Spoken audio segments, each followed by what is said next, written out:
Jack and the বিনস্টক।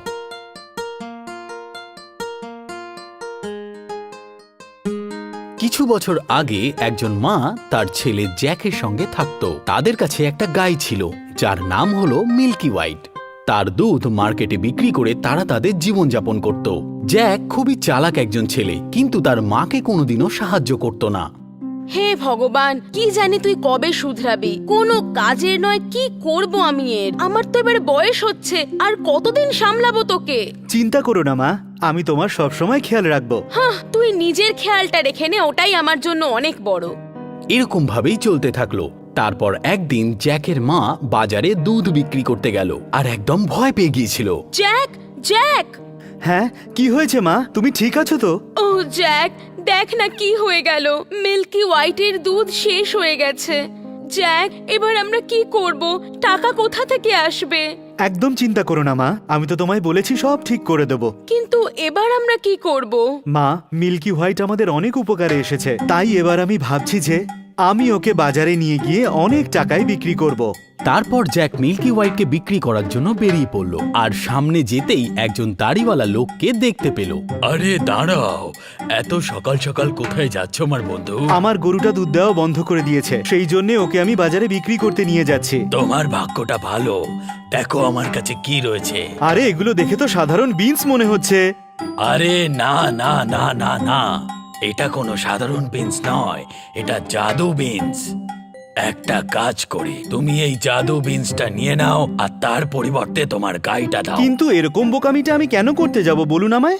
আমি যেমনটা বললাম, এটা সাধারণ নয়, জাদু বিনস। যদি এটা সকালে বীজ পোতো তাহলে সন্ধ্যাবেলা আকাশ ছুঁয়ে যাবে। আপনি কি আমার সাথে মজা করছেন? একদমই না আমার বন্ধু, এই নাও আর জাদুটা দেখো। জ্যাক্স বিন নিয়ে বাড়ি চলে গেল। ওর মনে হলো মা এটা দেখে ওকে বাহবা দেবে। কি? বিনস গুলোর জন্য তুই গরুটা বেচে দিলি? এই ছোট বিনস গুলোর জন্য?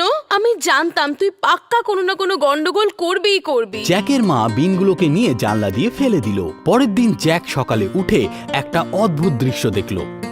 বিন এতটাই বড় হয়ে গেছিল, মনে হচ্ছিল যেন আকাশ ছুঁয়ে ফেলেছে। হে ঈশ্বর, আমি কি স্বপ্ন দেখছি নাকি? জানি না এই পথটা কত দূর গেছে, আমাকে নিজেই এই গাছে চড়ে দেখতে হবে। ওই গাছটা দেখে জ্যাক জানলা থেকে লাফ দিল আর সাবধানে গাছটাতে উঠতে লাগলো। ও উঠতে থাকলো ওপরে, আরো ওপরে। তারপর একটা রাস্তা দেখতে পেল, যেটা একটা বড় মহলের দিকে যাচ্ছিল। সেখানে একটা লম্বা আর অদ্ভুত ধরনের মহিলা ছিল। জ্যাক ওর কাছে গেল। গুড মর্নিং ম্যাম, আপনি কি আমাকে কিছু খাবার দিতে পারেন? খাবার? বাচ্চা, তুই পালিয়ে যা, না হলে তুই আমার স্বামীর খাবার হয়ে যাবি। ওর আবার তোদের মতো ছোট ছোট ছেলে মেয়ে খেতে খুব মজা হয়।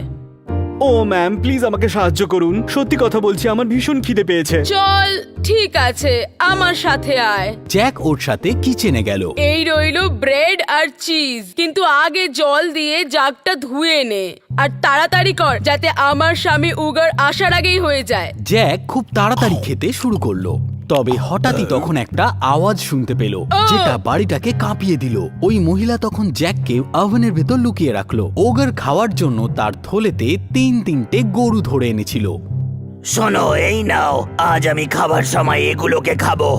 ফি ফাই ফো ফাম, আমি একটা মানুষের গন্ধ পাচ্ছি। ও এখানে আছে না নেই? যদি ওকে পাই তাহলে ব্রেডের সাথে খাবো ওকে। ওফো, তুমি কাল রাত্রে যে ছেলেটা খেয়েছো তুমি তার গন্ধ পাচ্ছো। ঘরে এখনো ওই গন্ধটা পাওয়া যাচ্ছে। তুমি নিজের ঘরে যাও, আমি খাবারটা ওখানেই নিয়ে আসছি। যখনই ওগার তার ঘরে গেল, জ্যাক ওভেন থেকে বেরিয়ে এলো আর ওখান থেকে পালানোর চেষ্টা করলো। ইতিমধ্যে ওগারের স্ত্রী তার সামনে চলে এলো। যতক্ষণও ঘুমিয়ে না পড়ে ভালো হবে তুমি থেকে যাও। ও যদি তোমাকে একবার দেখে নেয় তাহলে আজ রাত্রে তুমি ওর খাবার হয়ে যাবে। জ্যাক ওগারের ঘুমানোর জন্য অপেক্ষা করলো। যখন ওগারের খাবার খাওয়া শেষ হলো, তখন তার স্ত্রীকে ডাকলো। শোনো, আমাকে সোনার মুদ্রা ভরা ব্যাগটা দাও। ওগারের স্ত্রী তখন তাকে দুটো সোনায় ভরা থলে দিল আর ও সেটাকে গুনতে গুনতেই ঘুমিয়ে পড়ল। জ্যাক এই চান্সটা মিস করতে চাইছিল না। ও আস্তে আস্তে ওগারের কাছে গেল আর একটা থলে নিয়ে নিল আর বাড়ির দিকে দৌড়াতে লাগলো। ও থলেটা ফেলে দিয়ে তারপর নিচে নামতে লাগলো। সব কয়েনগুলো বাড়ির বাগানে গিয়ে পড়লো। যখনই জ্যাক নিচে নামলো তখনই সে মাকে ডাকলো। মা মা দেখো আমি কি নিয়ে এসেছি। আমরা এই সোনার কয়েনগুলো বিক্রি করে সমস্যার সমাধান করতে পারি। ও জ্যাক, এইবার তুই কোনো গন্ডগোল করিসনি তো? না মা, একদমই না। তোমার আমার উপরে ভরসা নেই? জ্যাকের মা খুবই খুশি ছিল। এরপর কিছুদিন পর্যন্ত ওরা খুবই খুশি ছিল, কিন্তু খুব তাড়াতাড়ি সমস্ত কয়েনগুলো শেষ হতে লাগলো। জ্যাক আবার ওই বিনস্টকে ওঠার কথা ভাবলো আর নিজের ভাগ্য পরীক্ষা করলো। একদিন সকালে ও বিনস্টকে উঠলো আর সেই রাস্তা দিয়েই ওগারের মহলের দিকে গেল। ওগারের স্ত্রী দরজাতেই দাঁড়িয়েছিল আর জ্যাক ওর কাছে গেল। শুনুন ম্যাম, আপনি কি আমাকে কিছু খাবার দিতে পারেন? আমার ভীষণই খিদে পেয়েছে। এখান থেকে চলে যা। আগেরবার যখন তুই এসেছিলি তখন আমার স্বামীর সোনার সিকিগুলো গায়েব হয়ে গেছিল। ও ম্যাম, এমনটা হওয়ার কথাই নয়। বিশ্বাস করুন আমায়, আমি এই কাজটা করিনি। 1 মিনিট দাঁড়ান, যদি আপনি আমাকে কিছু খাবার দেন তাহলে আমি আপনাকে ওই ব্যাগটার ব্যাপারে কিছু বলতে পারি। জানি না তোমার ওপর আর বিশ্বাস করা যায় কি না। ঠিক আছে, যাও আর খাবার খেয়ে নাও, কিন্তু মাথায় রেখো ওগার কিছুক্ষণের মধ্যেই আসছে। জ্যাক সবে খাবার খাওয়া শেষ করতেই ওগারের আসার আওয়াজ সে শুনতে পেল। আবার ওগারের স্ত্রী জ্যাককে ওভেনের ভিতর লুকিয়ে রাখলো। আমার খিদে পেয়েছে, আমাকে সুস্বাদু খাবার বানিয়ে দাও। 1 মিনিট দাঁড়াও। ফি ফাই ফো ফাম, আমি কেমন একটা যেন মানুষের গন্ধ পাচ্ছি। ও এখানে আছে না নেই? যদি পাই তাহলে ব্রেডের সাথে খেয়ে নেব। ছাড়ো এবার। জানি না কেন প্রত্যেকবার তুমি খালি মানুষের গন্ধ পাও। আবার ওগারের স্ত্রী তাকে নানান রকম কথা বলে শান্ত করলো। খাবারের পর ওগার তার স্ত্রীকে ডাকলো। শোনো, আমাকে সোনার ডিম পাড়া ওই মুরগিটা এনে দাও। ও একটা ঘরে গিয়ে মুরগিটাকে নিয়ে এসে ওগারের সামনে টেবিলে রেখে দিল। আহা, আমার প্রিয় মুরগি, দেখা তোর জাদু। জ্যাকের চোখের সামনেই মুরগিটা একটা সুন্দর সোনার ডিম পেড়ে দিল। ওগার খুবই খুশি হলো আর আবার সে ঘুমিয়ে পড়ল। একটা মুরগি যে সোনার ডিম পারে, খুব ভালো ব্যাপার। এটা যদি পাই তাহলে চিরদিনের জন্য বড়লোক হয়ে যাব। আস্তে আস্তে জ্যাক টেবিলের কাছে গিয়ে মুরগিটাকে ধরলো। ওর তাড়াহুড়োর কারণে মুরগি ভয় পেয়ে ছটপট করতে লাগলো আর ওগার জেগে গেল। এই শোনো, দাঁড়াও চোর কোথাকারে। জ্যাক ওই বড় ওগারের থেকে খুব জোরে দৌড়াচ্ছিল। ওগার পৌঁছানোর আগেই জ্যাক ওখান থেকে পালিয়ে গেল আর ওই বিনস্টক দিয়ে নিচে নেমে পড়ল। নিচে নামতেই সে সবার প্রথমে বাড়িতে গেল আর তার মাকে ডাকলো। আরে দাঁড়া দাঁড়া, এত ভয় পাচ্ছিস কেন জ্যাক? আরে মুরগিটা কোথা থেকে পেলি? মা দাঁড়াও, তোমাকে আমি কিছু দেখাতে চাই। মুরগি, দেখা তোর জাদু। জ্যাকের মা বিশ্বাসই করতে পারছিল না। আবার দেখা তোর জাদু বলে দেখ তো কি হয়। জ্যাক আবার বলে করো জাদু, আর মুরগি আবার একটা সোনার ডিম পাড়ে। আরে জ্যাক, আমাদের এখন আর কিচ্ছু লাগবে না। তুই প্রথমবার কোনো একটা ভালো কাজ করলি। কিছুদিন পর জ্যাক আর তার মা সোনার ডিম বিক্রি করে বড় লোক হয়ে যায়। কিন্তু কিছুদিন পর বিনস্টকে উঠে জ্যাক আবার নিজের ভাগ্য পরিবর্তন করার কথা ভাবে। তারপর একদিন সকালে আবার ও সেই রাস্তা দিয়ে ওপরে ওঠে আর ওগারের মহলের দিকে গেল। কিন্তু ও জানতো যে ওগারের স্ত্রী এটা বুঝতে পেরেছে যে জ্যাকই সোনার ডিম পাড়া মুরগিটাকে চুরি করেছে। সেই জন্য সে একটা ঝোপের পিছনে লুকিয়ে মহলটাকে দেখছিল। ম্যাডাম তো দেখছি এখন জল ভরার জন্য বাইরে যাচ্ছেন। মহলে প্রবেশ করার এটাই হলো সঠিক সময়। জ্যাক আস্তে করে ভেতরে ঢুকলো। এবার ও ওভেনের ভেতরে না লুকিয়ে একটা বড় জলের ঘড়ার পেছনে গিয়ে লুকিয়ে পড়ল। ইতিমধ্যেই ওগার স্ত্রী জল ভরে ঘরে ফিরছিল। কিছুক্ষণ পর জ্যাক ওগারের আসার আওয়াজ শুনতে পেল। ফি ফাই ফো ফাম, আমি মানুষের গন্ধ পাচ্ছি। ও এখানে আছে না নেই?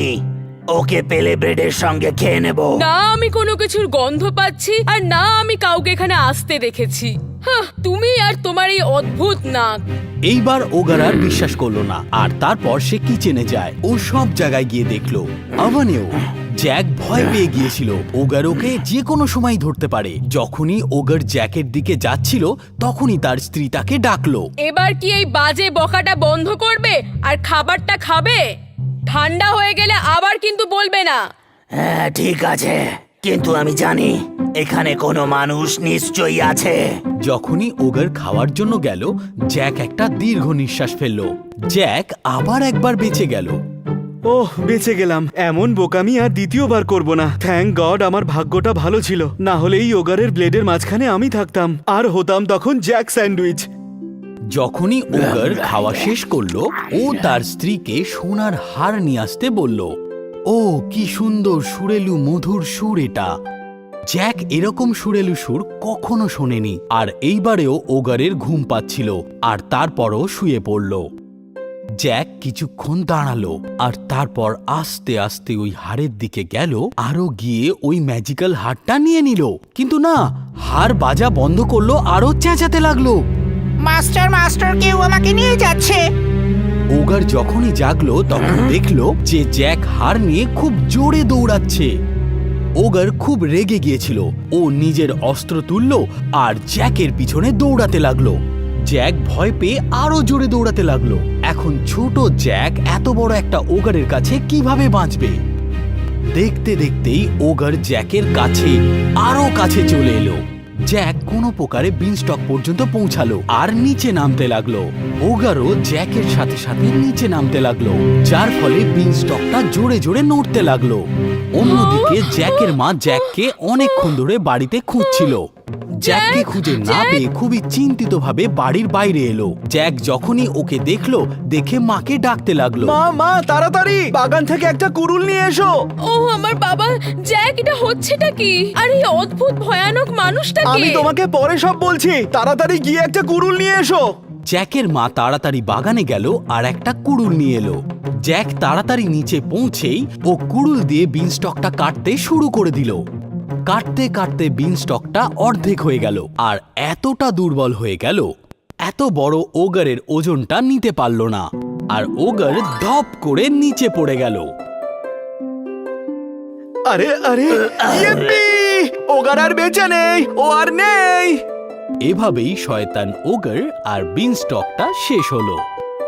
জ্যাক আর তার মা সোনার ডিম বিক্রি করে অনেক টাকা কামালো। সোনার হাড়ের সুরেলু সুর শুনতে শুনতে জ্যাক আর তার মা বাকি জীবনটা কাটিয়ে দেয়।